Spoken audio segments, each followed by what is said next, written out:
So, good evening, everybody, and good morning or good night to whichever part of the world you're joining us from. This is Suhasini, your host for today from DCODE Inspired Living.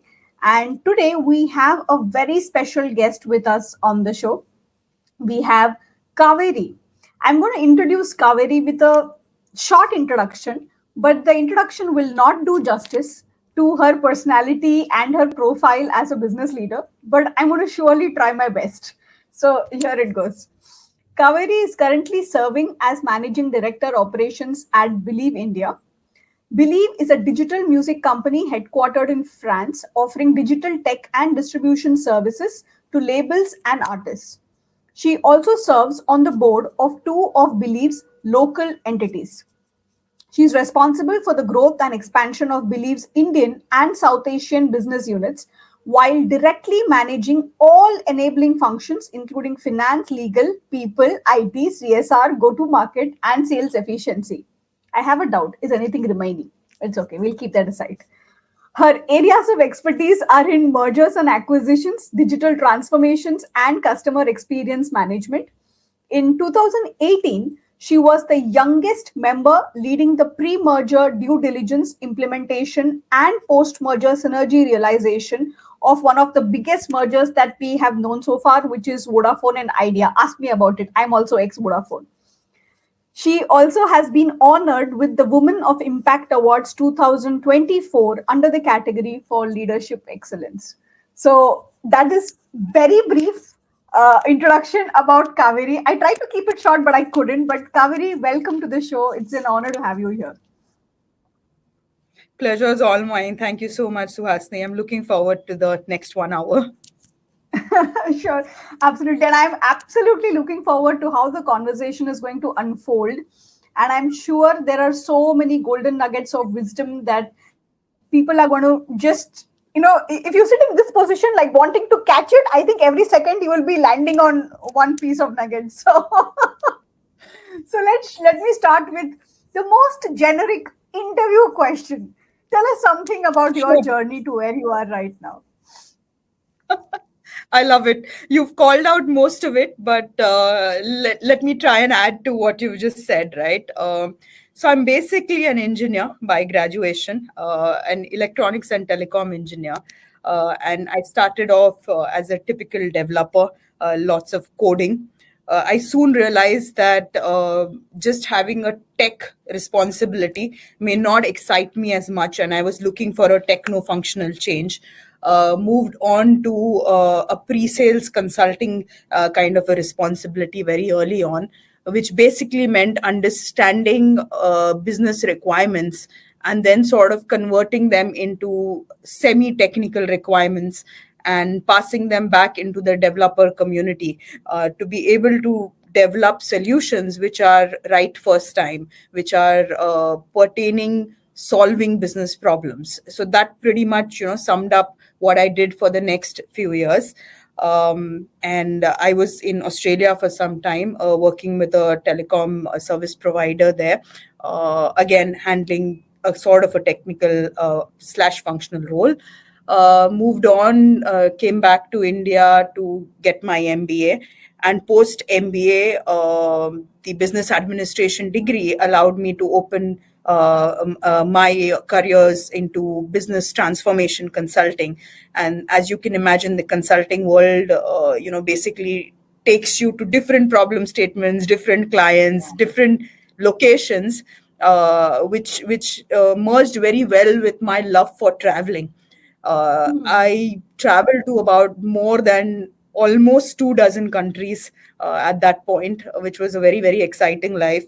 The fact that every consulting opportunity gives you an opportunity to deal with different kinds of problems, different settings, different organizational challenges, and the ability to recommend solutions itself excited me a lot. I did that for some time, and then the world opened to what we call as customer experience management, which is really understanding who our end consumer is and what does good service or a good product mean for that consumer.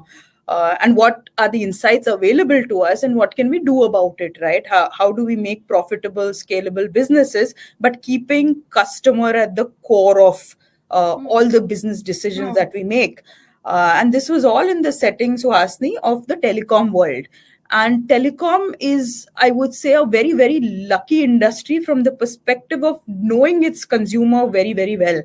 Because what is the kind of voice experience you're having on a call we make, or how is your data session, the number of interruptions you're having, or at any given point how much talk time is left, for example, all of this information is available to your service provider. And unlike any other industry where you might not know how much makeup or how much toothpaste is left for a consumer in his bathroom, in a telecom setting, you always know when there is time for an upsell, when there's time for a cross sell, and you know exactly what the consumer's behavior is. So I think it was a brilliant space to be in, because you know your consumer, you have all the insights available, and how do you now make it even more beneficial to provide an excellent customer experience? I think it's a great problem statement. Eventually, it's pertinent to all businesses, because consumer primarily should be at the core of all the decisions we make. So I spent a lot of time in the customer experience space, providing solutions to telecom service providers. And then one day I had this moment where I said, why not sit on the other side? Why not actually take up an exciting challenge of moving to a telco and working from the other perspective. So that was a big, big shift for me. Moving from the world of Wipro, Nokia, HP, onto the other side, where I joined Idea Cellular to lead their CEM, or customer experience project. Eventually, as you mentioned in my introduction, Vodafone Idea happened. That was a brilliant, insight and experience into how an M&A really happens. A lot of learnings for the next couple of years. And finally, the one of the big changes, that is the more recent one, is I chose to move from telecom into the media and entertainment space, where I am now in the music industry. So that sort of summarizes. I hope I've been able to cover almost 2 decades of my journey in a short snippet Absolutely. Yeah, the as rest much we as will possible. uncover. The rest we will just uncover in the Yeah. next 55 minutes. So that's good. Okay. So tell me something. Over the last 2 decades, did you ever feel that a woman's journey in the corporate ladder is different than a man's journey in the corporate ladder? Different and similar also, right? I mean, eventually it's really about, let me take the similarities first, Suhasini, right? One is, eventually every person should be judged for the aptitude, judged for the commitment they bring to their job, and also then eventually the delivery capabilities, right? Am I delivering for the success of the business? And that is where the similarities are. The differences come about in terms of the additional responsibilities possibly that the women take up, right? I have also personally faced scenarios where a woman possibly has to prove herself a little more, maybe, but that only adds to the journey, right? So I feel there are a lot of similarities, and then it is about taking that additional step to make it an equalizer. Okay. So when you said that you also had to face some challenges, what were those challenges? Interesting ones, right? So like I said, I'm eventually, I asked a question, oh, but if you walk into a board meeting, do you feel that you're the only women sitting there, right?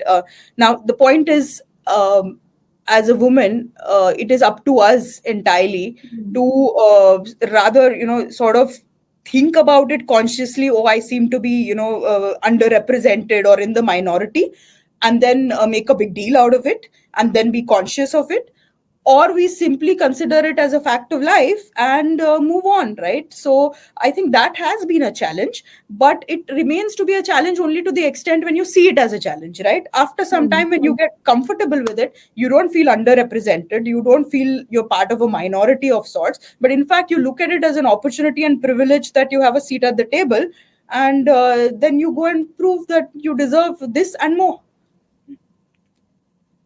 Very interesting way to look at it, right? So I'm also hearing the same thing that we have been iterating like over the last 8 episodes, saying that half the problem lies in here. I mean, the way you look at it, 80% of the problem lies in here, and it's the remaining 20%. We're not saying that biases don't exist. They might exist. They surely can exist.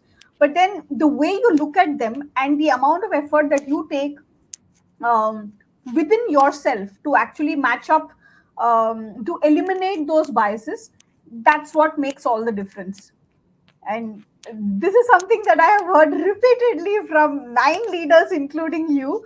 So I think that's going to be a message that should be carved in stone right now for Yeah, all I those mean, who are listening.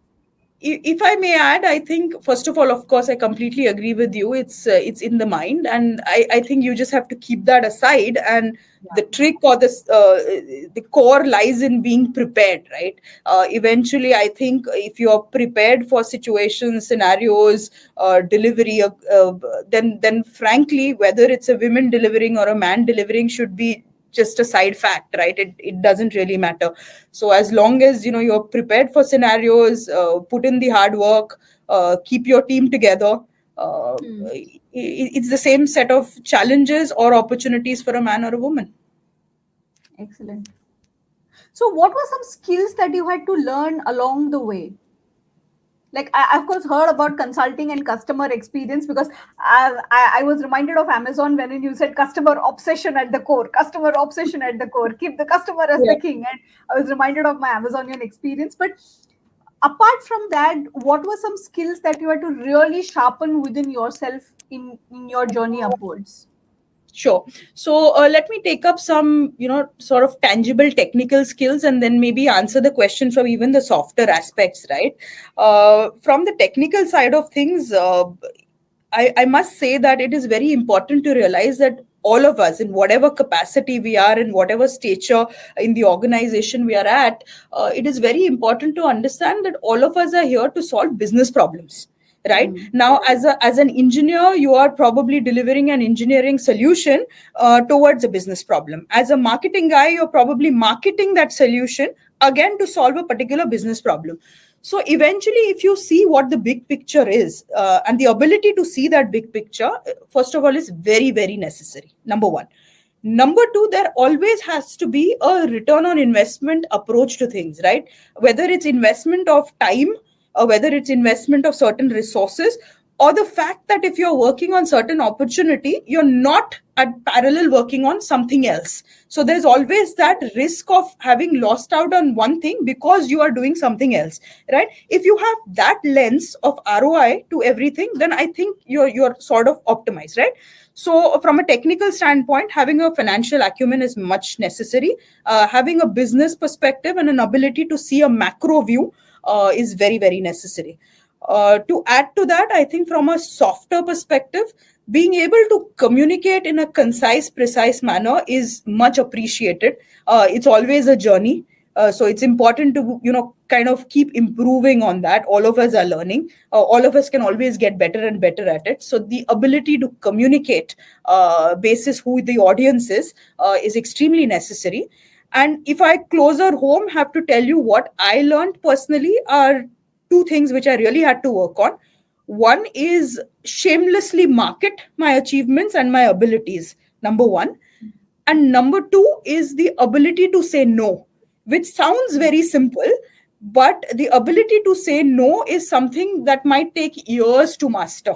I personally have gone through that journey. Yeah. You again remind me of something from Amazon. We used to call it ruthless prioritization. I mean, generally we'll have so many things on the plate and some things always will keep falling off, but then it's a conscious choice of what you can allow to fall off from your plate, and what you really can't, like it's a completely non-negotiable to fall off from your plate. So we better lead our lives also that way. And one thing that I could easily relate to is when you mentioned at the start that some of the technical skills that you had to upskill. It's very interesting to see if that the two skills that you mentioned, one was big picture thinking, and the second was a ROI approach. I could so clearly just replicate this to our own life as well, right? I mean, in whatever life, one is to have a big picture thinking of your own life. Where do you want to go? What your aspiration is? And what's the ROI approach? Because the ROI approach will enable you to make certain conscious choices in your life as to which career trajectory you want to go and how much do you want to walk on that path. And if it's not serving you, then what's the course correction that you need to make? Absolutely, absolutely. And then there are tangible assets. And if I may say, on the personal life, I think there should be some intangible gains also. So I wouldn't take a complete 100% quantifiable approach on the personal side of things. But Yeah. yeah, at least on the career part of it, I think whatever you invest, your time, effort, all of it should have some sort of a big picture ROI story. Absolutely. So when you talk about personal, so tell me something. What is the kind of ecosystem that you have managed to build around for yourself, which has supported you in your career intentionality?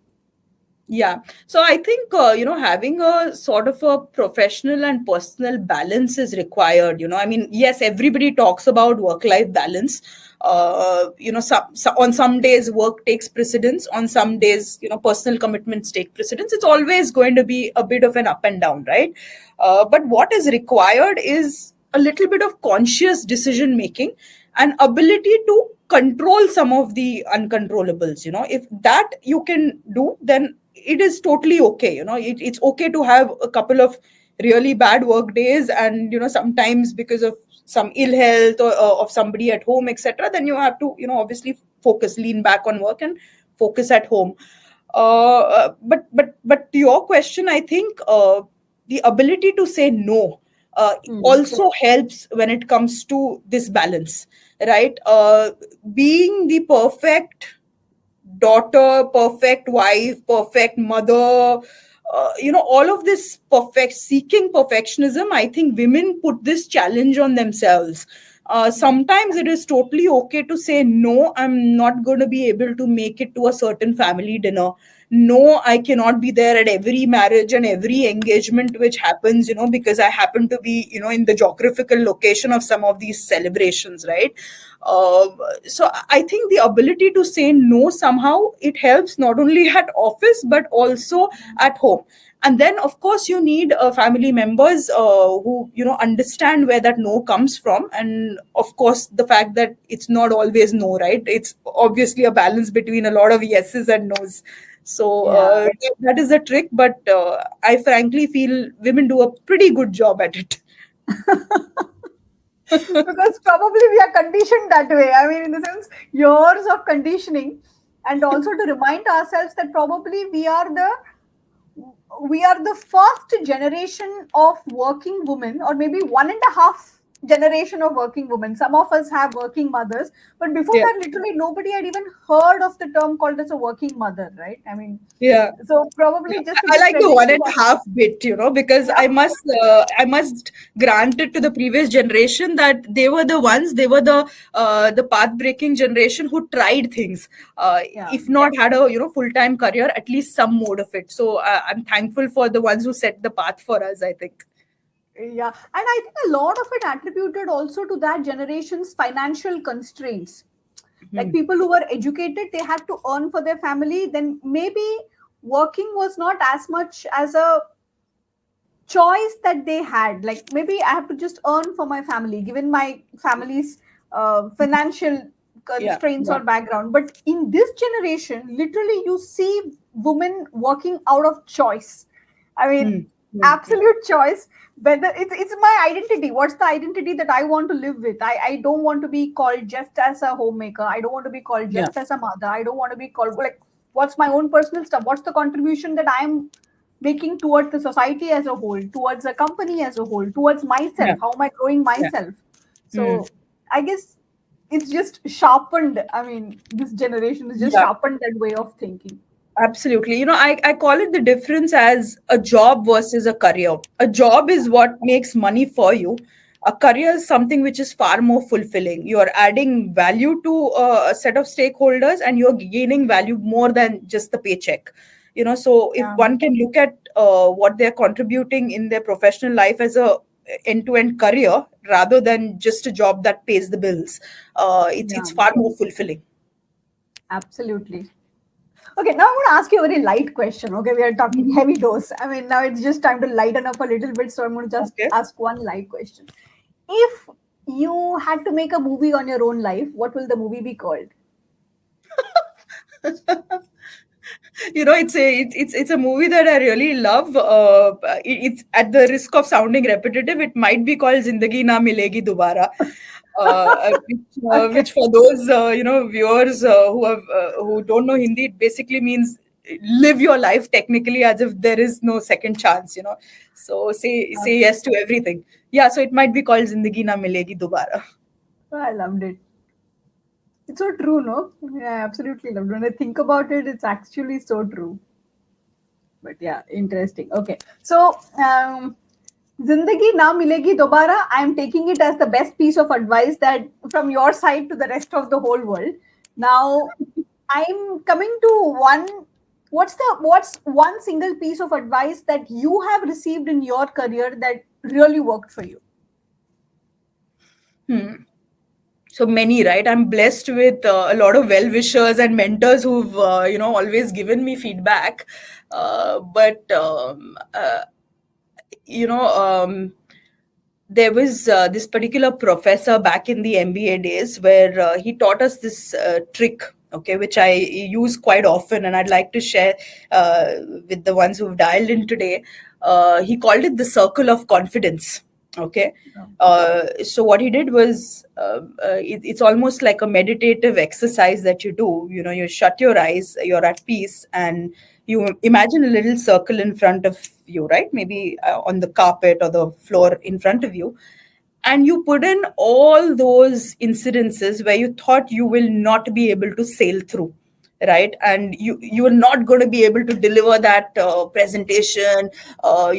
You've got an ill child who you're leaving with, a domestic help and heading to a, all those events which you thought this is the breaking point, but you survived those to see another day, right? So take all those events, put them in that circle, right, and call it the circle of confidence. Okay, and every time you feel uncertain about yourself, you don't have to remember those events, but just imagine that circle of confidence. It could be a bright yellow circle like a sun, or a bright red circle, or a bright green circle like a signal, or whatever you want to imagine. But that circle of confidence, Suhasini, has stayed with me every time I walk before a negotiation, before a very important board meeting or a presentation. I go like yellow bright circle. If I could do it then, I can do it now. That's it. It was such a small trick, and it stayed. It stayed for all these years, right? So I think that qualifies as one of the best suggestions I've received. It's a sheer coincidence that when you talk about a bright yellow circle, right now you do have a bright yellow circle on your head. There, It's like a I've divine carried my halo. circle of confidence with me today. Yeah, circle your confidence as a crown. I mean, it's absolutely looking like a crown. So, okay. So, before we move on to the next question, I'm going to request all the viewers, if you have any question for Kaveri, please type your question in the chat box and then we will take it up as we are going through the conversation. We will not reserve them for later. Don't worry. There is no later. Zindagi na milegi dobara. I'm going to Yes. stick with that and we're going to take it during the course of our conversation. So don't wait for the last 10 minutes. You can start shooting your questions right there in your comment box. Okay. So now I'm coming to my next question. Um, 2 decades of experience. How has your own leadership style changed over the years? What were some things that you did not like in your leadership style when you started off? And what were some things that you had to correct in yourself, make that course correction to be a more effective leader? Right. So I think the leadership journey really starts when you're put out there to become a leader, right? So not, I mean, most of us have had a very standard career journey, I would guess. One is, you start as an individual contributor, you prove your capabilities, your ability to deliver. You slowly groom into becoming a manager, which is managing a few people, and then you move on to becoming a leader, where you're expected to have more strategic vision and sort of manage the managers in a way, right, or lead the managers. So from that standpoint, from the 20-year standpoint, let's say the first 10 years is really about filling the glass, like learning as much as possible, unlearning a bit, relearning a bit, but it's really about accumulating, right? And then I think the next 10 years is really about, first of course, leveraging what you've learned, and then of course the little bit of tweaking, relearning some of these experiences. Your circle of confidence sort of grows more and more, so all of that happens in the second half.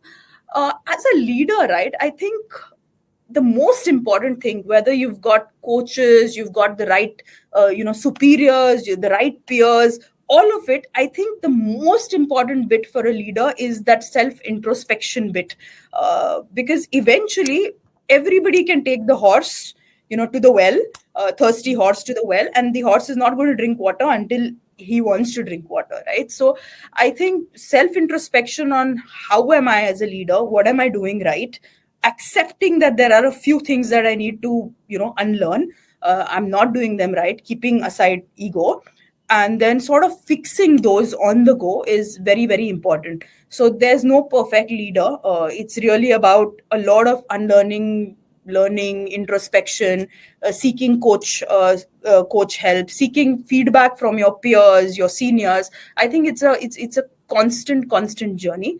But I would feel that it's very important to realize that it's a journey. You've never arrived. It's always going to be constantly sort of changing yourself as required.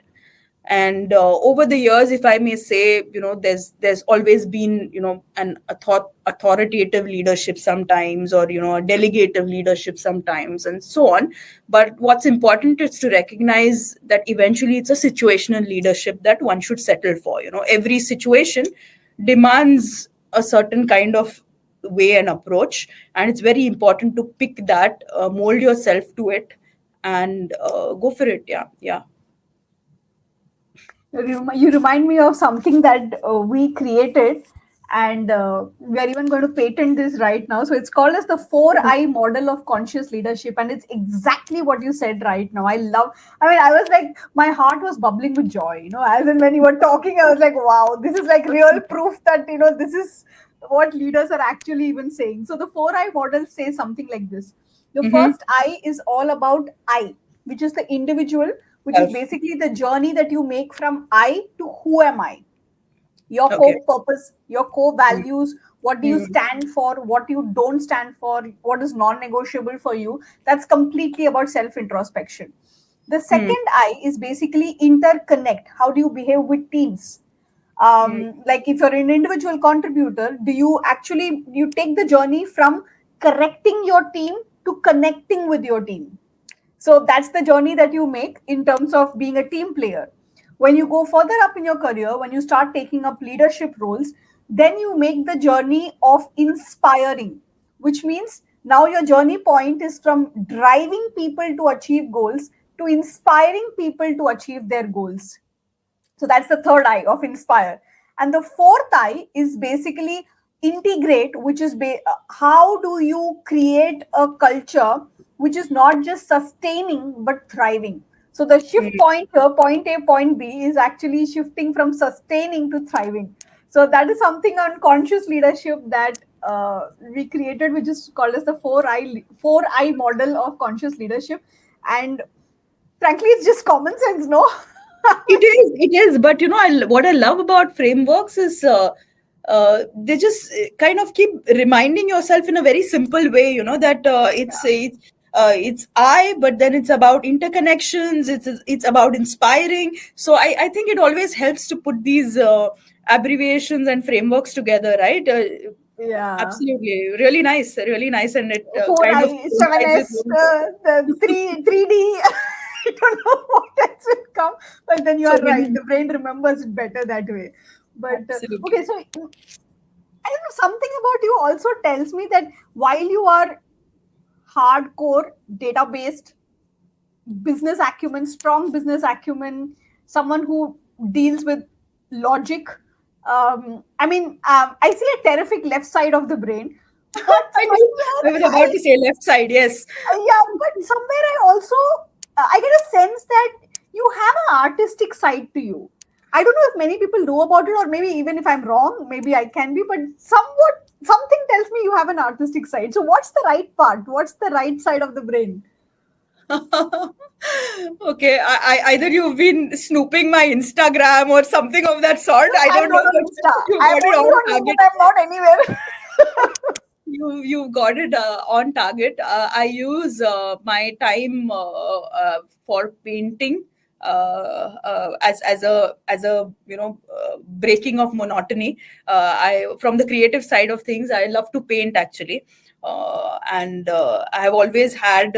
A dream of being an architect actually originally, just doodling, 3D design, a little bit of art and craft with my daughter is something that I use as for breaking from monotony. So that's where I use the right side. Of course, my role also sometimes requires me to think out of the box and come up with creative solutions, which I'm sure helps in a sort of a very structured way of thinking, but yet adding an out of box thinking. So I think eventually it's about keeping both sides sharp, Yeah, either ways, yeah. whatever the role may be. And it is I okay, let me not be judgmental about it, but it's just that some people have a dominant side, like most of us have a dominant side. We are just humans, and we Mm, tend to skew onto one side mm, so much that literally the other side is ignored. mm, And when I heard you say that, I love the fact when you said that the creative side also helps you think holistically, and how mm, beautifully you merged it with how it helps you think out of the box solutions in business as well. So I think the message here is that keep both the sides of the brain sharp, develop a holistic side to your personality, and just strive for that balance as much as you can so that it benefits both your professional side and it also kind of gives you a different flavor in your personal side. So I was not completely wrong, right? You did have an artistic side to yourself.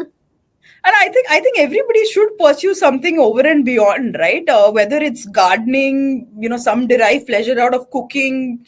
I derive pleasure out of painting. I know of a person who's obsessed with Sudoku as a break time. Yeah, Just Sudoku. My daughter plays with a Rubik's cube, but these are all things required to just sort of, just sort of take a yeah, break which is away from mobile screen, for example, right? From the OTT world. absolutely. Okay, so now I'm going to skim through some questions which I have received on my WhatsApp Hmm. from people who probably have not been able to attend this session live. I'm going to just read some of those questions. Okay, so uh, there is a person called Ruxana. She asks, "What is your personal definition of success?" Hmm. Lovely question, Ruxana. So, personal definition, I like the fact that you call it personal, right? Because each one's definition of success is actually personal.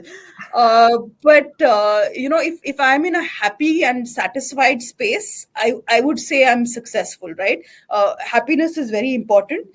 Being at peace is very important, and just generally satisfied. And all these are, very simple terms, but try and see how many times have one really been happy and satisfied and peaceful, right? It's a state of nirvana. So I think whenever I've been able to achieve that combination, I would say I've been, decently successful. That's pretty much it. I do not define success with materialistic things, because otherwise it's a moving goalpost, right? I mean, you want the next best car, you want the next best whatever, a luxury bag or whatever else. All of those things are very, very inconsequential in the whole scheme of things. Yeah, so success for me, and of course, quote unquote, personal success for me is really about just being happy and satisfied at where I am. Okay, happy, satisfied, and peaceful. A very powerful combination. I don't know. In So that order. Let me just add some more complex in that order also. in that So order, yeah. ranking also there, 1, 2, and 3. Okay. Left side of my brain to ask is working. It's like one, two, and then three. But yeah. 1, 2, 3. But okay, so if this is your personal definition of success, how do you like? Everybody in your teams also will have their own personal definitions of success, right? How do Yes. you identify that, and how do you motivate them to aspire to move them closer to their own aspirations? Yeah, so I think different strokes for different people, right? I mean, sometimes people are sort of discovering what success is for them. You have a bunch of youngsters who say, I want to make that 1 crore first. I want to get my Ferrari. Like, sometimes it's really out of whack. Sometimes it's very, very practical, very, very achievable, etc.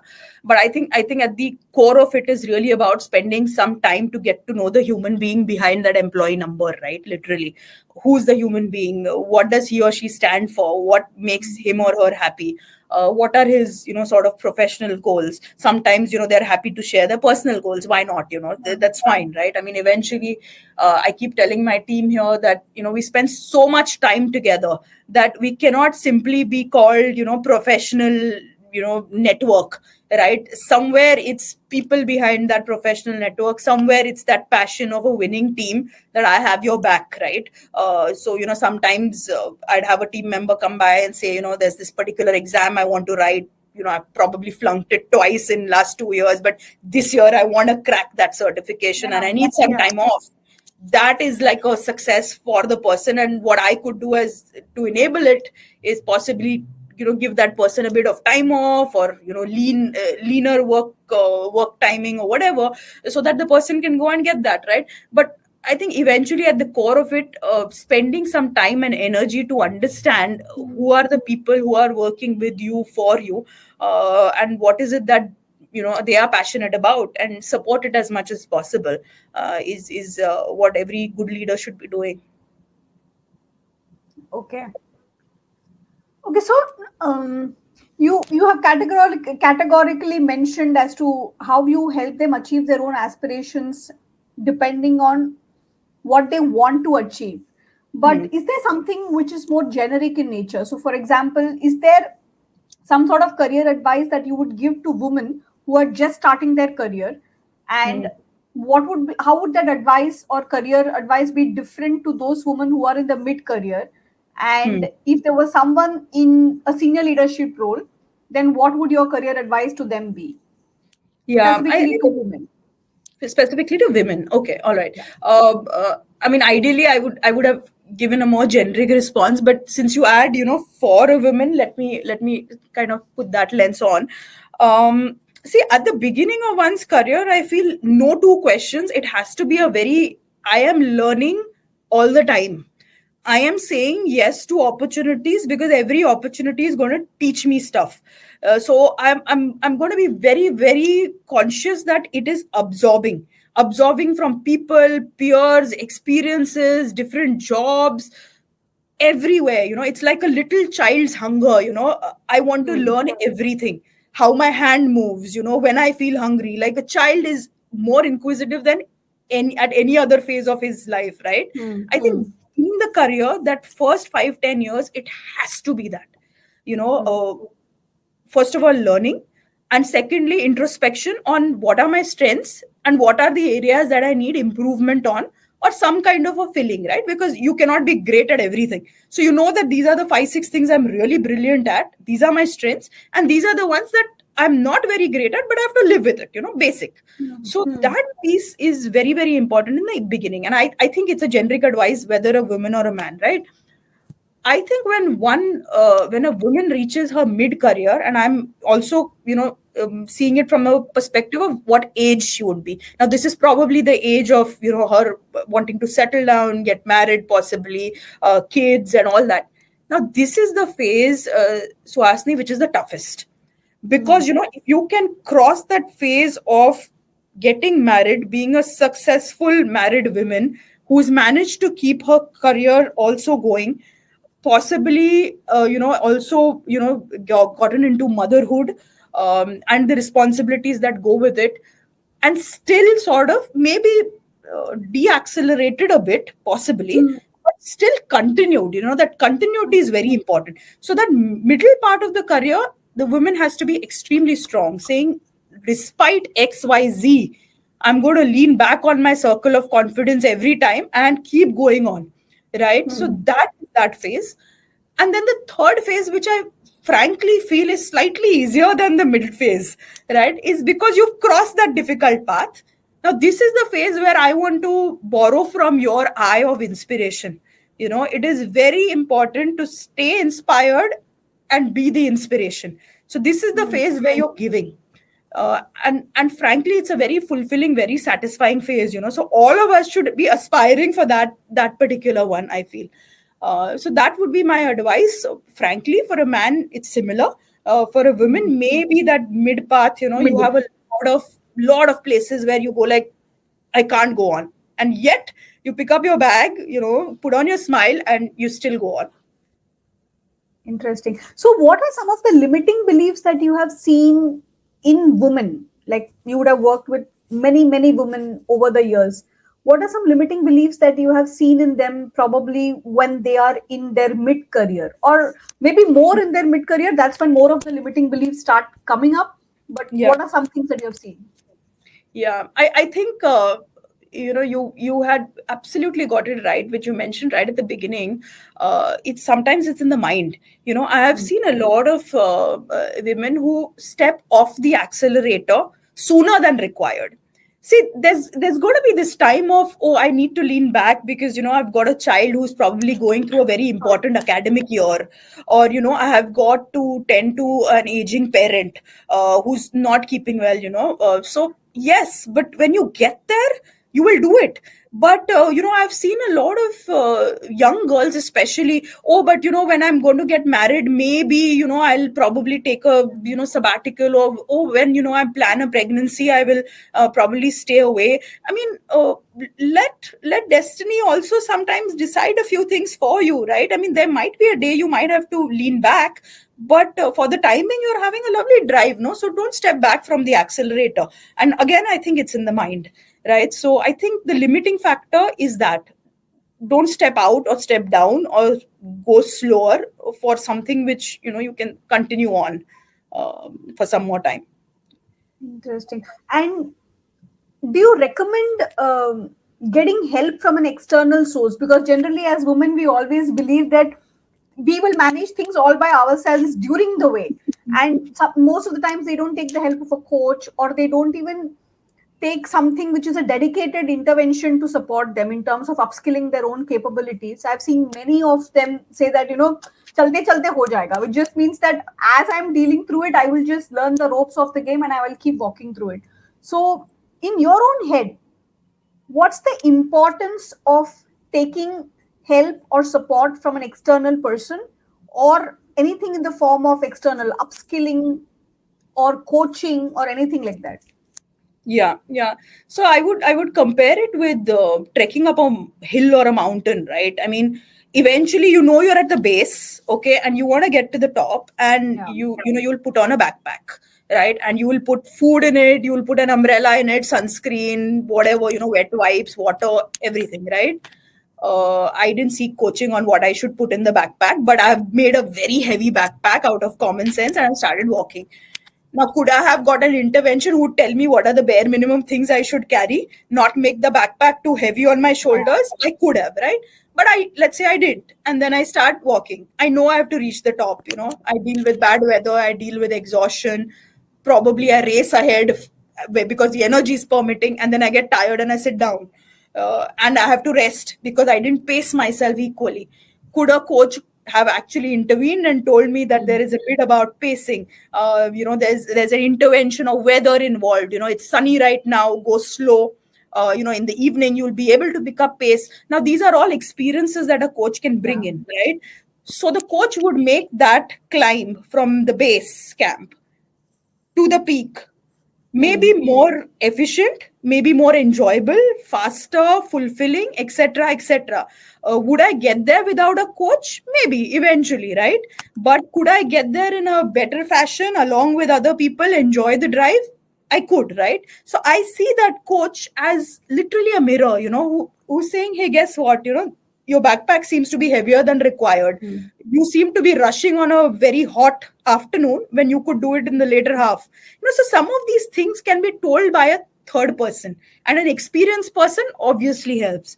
So I think these interventions are required. Sometimes, people are lucky to find these consciously, or even unconsciously, find these help. But why not, right? It always helps to have somebody show another perspective.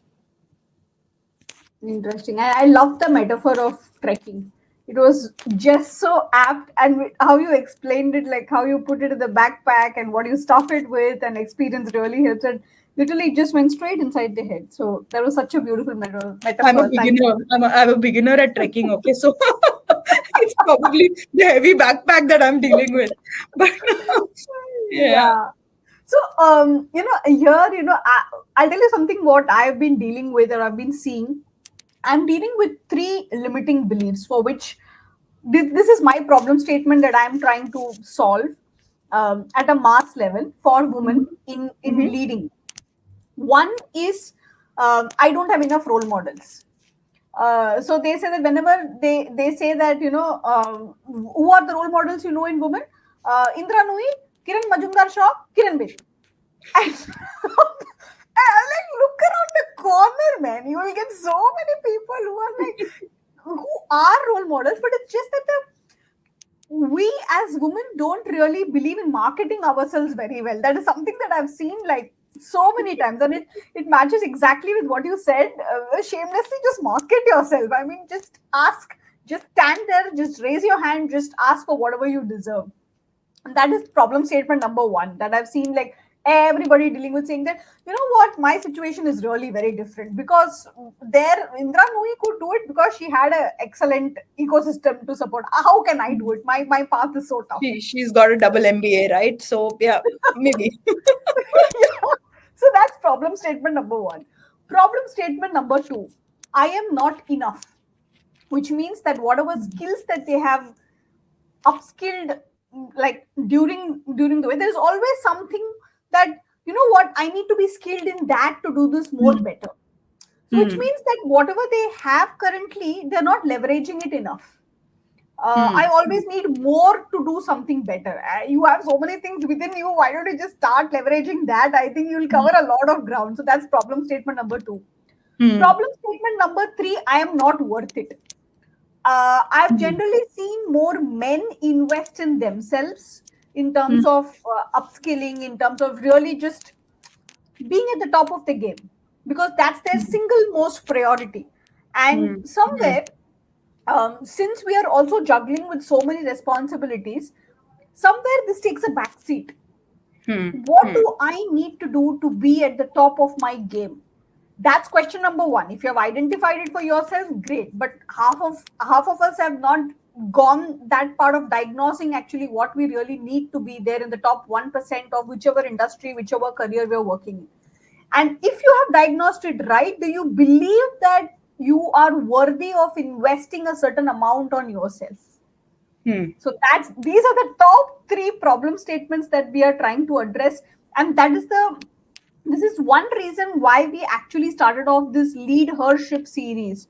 If not many, you will not find many of such series out here, wherein women come out, share their personal stories every Thursday, 7 p.m. Every Thursday, come out, share your story, inspire others. Literally, it's an opportunity. Even if you sow the seed in one single woman out there, you're making a ton of difference in her life. And that is something that that inspired us to At start the these. core of it, it's such a noble thought, right? I mean, I can almost imagine, if we have the power to change even one life, why not? Why not, right? Yeah, Absolutely. and maybe the seed will not fructify like right now. Like maybe but it will when it gets the right conditions to fructify. Maybe the right amount of sunlight, right amount of water, right amount of fertilizer. It will fructify. But the thing is, the seed has been sown. Like we have done our job. The rest, either destiny should take care or you yourself should take care by making a conscious choice for yourself. but at least we are doing our job. So yeah, that's one fulfilling aspect. So that's the part of happy, satisfied, and peaceful. How we are trying to make it up. Yeah, that's our happy space. But okay, so tell me something about the third segment of leaders. Like for example, you spoke a lot about the people who are in the middle segment. They have to face a lot Yeah. of challenges. Now, when you're talking about the third segment, third Hmm. career phase, when they are Hmm. already at the top, people often say it's lonely at the top. Is it really so? What do you think? I would have loved to deny, but I completely agree. I Okay. would, I'd love to paint a rosy picture, but no, it's not. Yeah. But what I can say is if it is lonely, there are mechanisms to make it less lonely, for sure. Right. I think just the demand on time, energy is so much that eventually you have to be saying a little more no's than yeses, right? So you're not found in a function somewhere. You're not probably getting at every school reunion and all that. It's just not possible, because eventually, our the commodity that is extremely priceless is the time factor itself. So you have to be making choices at that point, and that's why it could get lonely, right? Your conversations are very much what is required. Can I help you? This is how I help you, and that's it. You keep the phone. You don't have that kind of time. That is where it becomes challenging. Secondly, lonely because you're always watching, out there. You're trying to protect yourself, your team, etc. So sometimes you get into this lens of, this advice that I'm receiving, is it really well meaning, and all of that. These are all again questions in your head. So somewhere I feel just being a little more trusting that eventually at the heart of it, you have generally good-willed people who are generally okay. They are okay in their life, you're okay. It's almost like I'm okay, you're okay, let's live together. So then it becomes less lonely. And third, maybe I do agree that one place where you're making very hard decisions, if it's Hmm, hmm. uh, that time, yes, some of these decisions are made in the capacity of you being a leader. You're probably not ideally subscribing to some of those decisions you're making, but that's the right thing to do for the business. And those tough decisions can make some of the days seem a little lonelier than the others. That one, maybe I've not found a solution for. But otherwise, I think just managing time better, having your go-to set of friends to unwind, etc., can make the journey a little less lonely. Hmm. Yeah, I guess you just reflected the reality of life, right? Yes, Uh, life is very similar, right? I mean, how different is it? At the core of it, it is that, right? You are not going to be lonely as long as you go out there and try to eradicate the loneliness. Simple.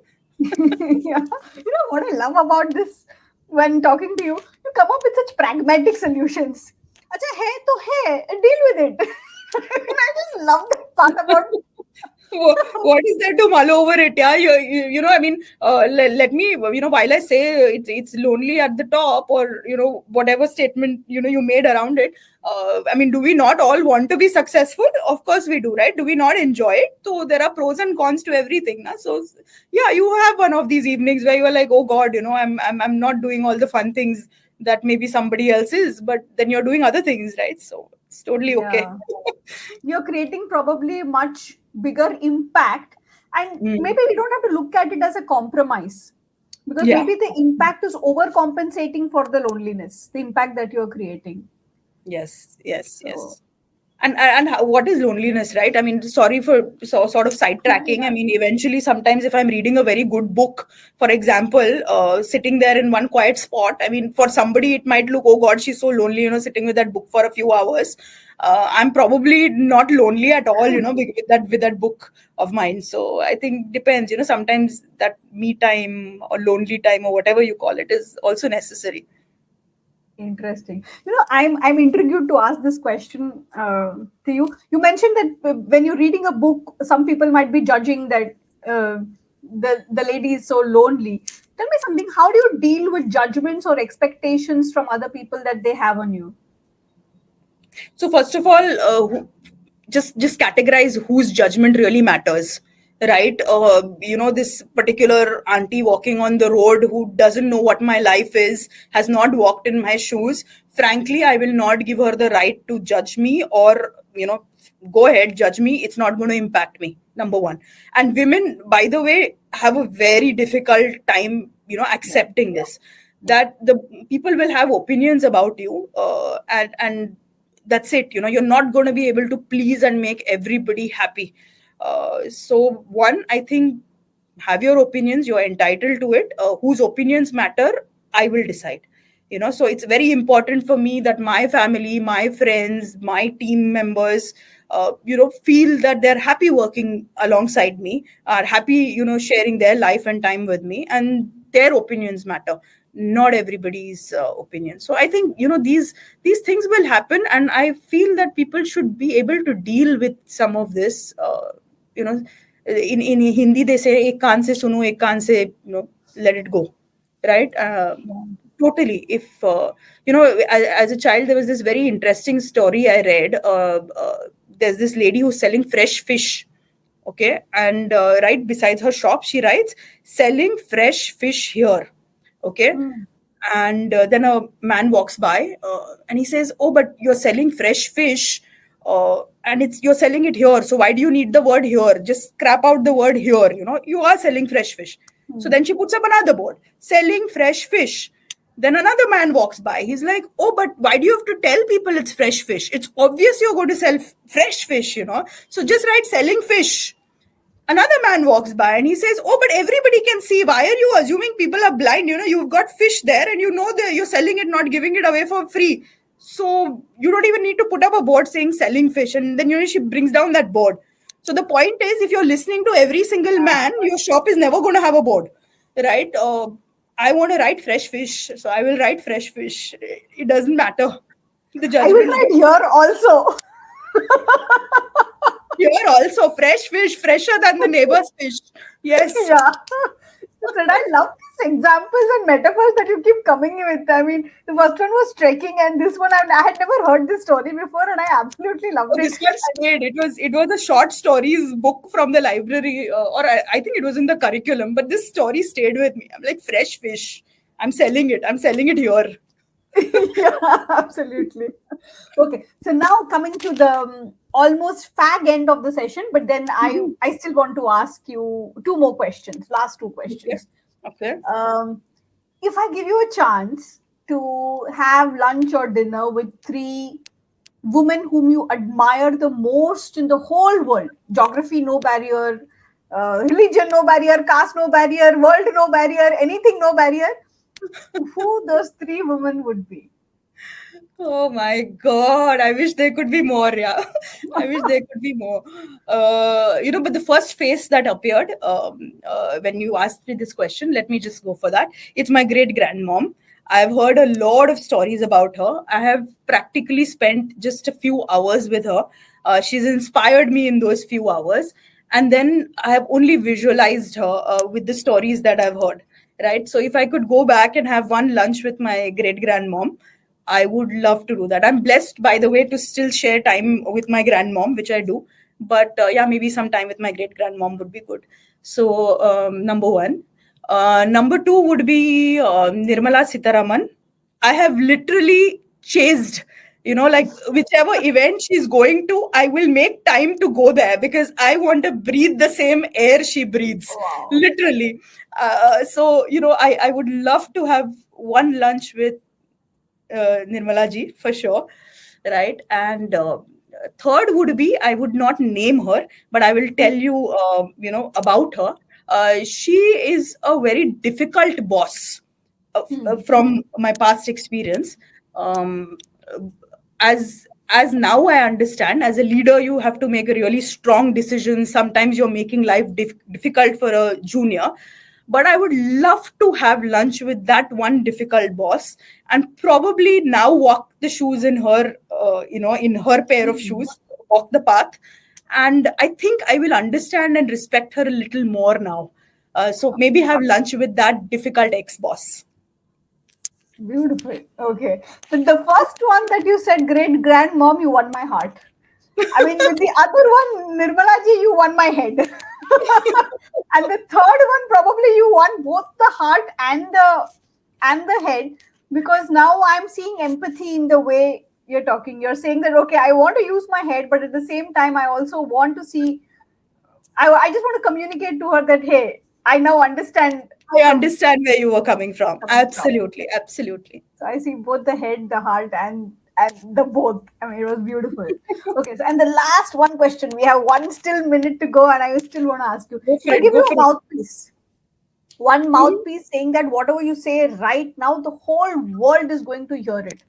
In terms Mm, of women in leadership roles, mm. what is that one advice that you would want to give across to all the women who are in leadership roles out there? Wow.